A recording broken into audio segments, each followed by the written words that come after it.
right? So God becomes one of us, Emmanuel, God with us, and says, let me show you what I mean. I'm going to take care of this once and for all. I'm going to show you the biggest sacrifice that I can so that you'll never have to do this again. And Jesus stood in for us and said, yeah, I get it. You're not perfect. And I know you think you need the sacrifice thing to get it, so here, I'll do it. I will be the sacrifice, the ultimate sacrifice, so that you understand you don't have to do this anymore.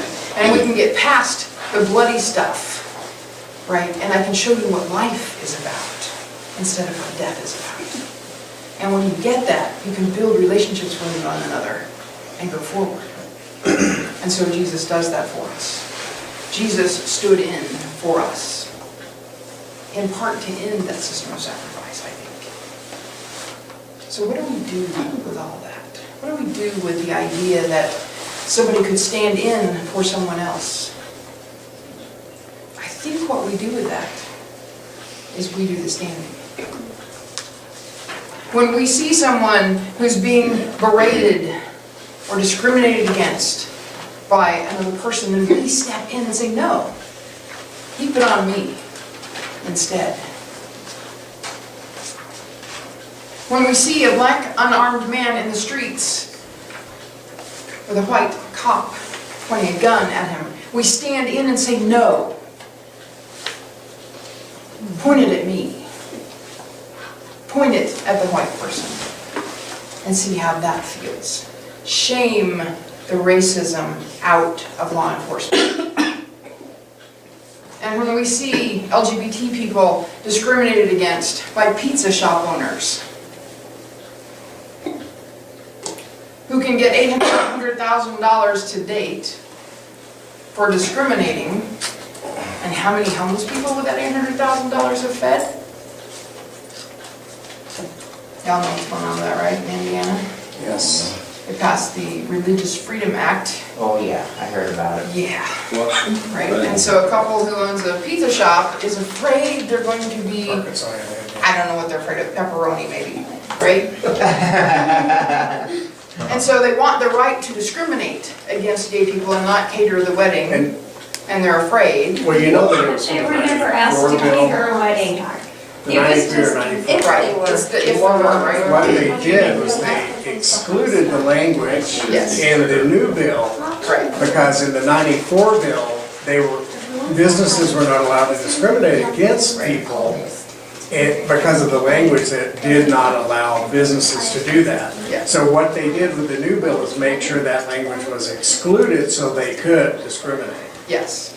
And so the pizza shop owners, on the off chance that they might have to cater a gay wedding, tell everybody they're afraid of this. And so a group of people who call themselves Christians donated $800,000 through various donations to support them in their hatred.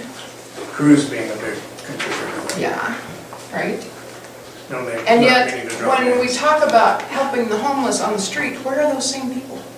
Exactly. We must shame the discrimination out of our nation and out of our churches. We have to shame that out of there. And here's the hardest part. Curl your toes. Because they might get stepped on. I curled mine too. Here's the hardest part. When those pizza shop owners are being yelled at and threatened and all of those other things, and we want to call them an abundance of fun names, we have to stand up for them too. I was afraid of that. Man, that's hard. Gee, that's hard. Oh, we were good up to then, man. We were all on board. You know, We're it's ready. funny, because We're I was trying to understand that this week, so I Googled it, I looked it up, I printed out the articles, I read it, and I thought, I wonder what Cindy's gonna say about Yeah. this. I was Uh-oh. afraid you would say. Yeah. Oh, that's a bummer, man. It's like, oh, we gotta do the hard stuff too. It's way more fun to defend African Americans. It's way more fun to be liberal white people, full of liberal white guilt. It's way more fun to stand up for the obvious cause, right? But when we get that we blow it too, and Jesus stood in for us, and Jesus commanded us to follow, then we have to do that. Then we have to stand up. Even for those who do not get it. And they don't, that's reality. They discriminate and they're hateful and they're bigots and they're racist and all those things. And they're children of God. And that is so inconvenient. It's amazing to think about, isn't it? It is. You know, and I hope what happens though, when we do that, is we start to get a glimpse of what it meant for Jesus to do what he did. Because he stood in for people who were hateful and bigoted and racist. And he stood in for us. And it's so hard to see that ourselves. But when we do, when we're able to just lay our souls bare before God and go, yeah, I did that too. Yeah, I called him a jerk. Yeah, I said really bad words about them, right? And we start to see it really is all the same thing. Then we can start to heal. Then we can heal from those things that separate us from one another. And when we do that, here's what I think happens. I think we do shame racism out. I think we do shame bigotry out.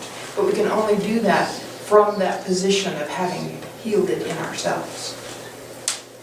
Because that's the only thing that will give us the power to stand there in the face of all of that hatred. Hatred can never overcome hatred. Only love can do that.